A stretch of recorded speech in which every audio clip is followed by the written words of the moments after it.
සුබ උදෑසනක් මගේ යාළුවෝ හැමෝටම.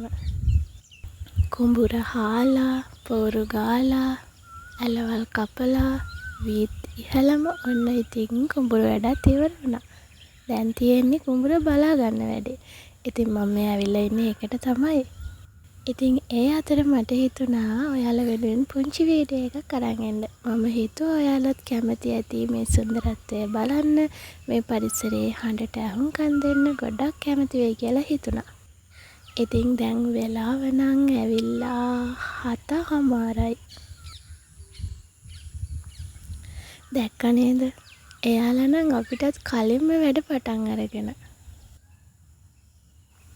ගිරවුනන් රංචු පිටින් ලියද්ද ළඟම තියෙන ගස්වලට වෙලා හොරෙන්ම හැංගිලා තමයි ඉන්නේ. දැන් නම් අවුව හොඳටම සැරයි. ඇහෙනව නේද? අවුරුදු ඉවර වුණාට මොකද කොහානම් තාම යන්න හිතලවත් නැහැ.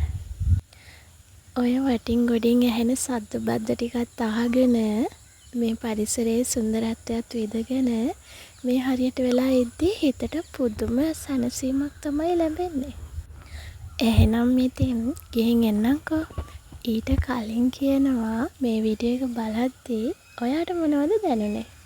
මේ වගේ වීඩියෝ එකක් ආයෙම ඕනේ කියලා හිතුණද? කමෙන්ට් එකක් දාගෙනම යමුකෝ.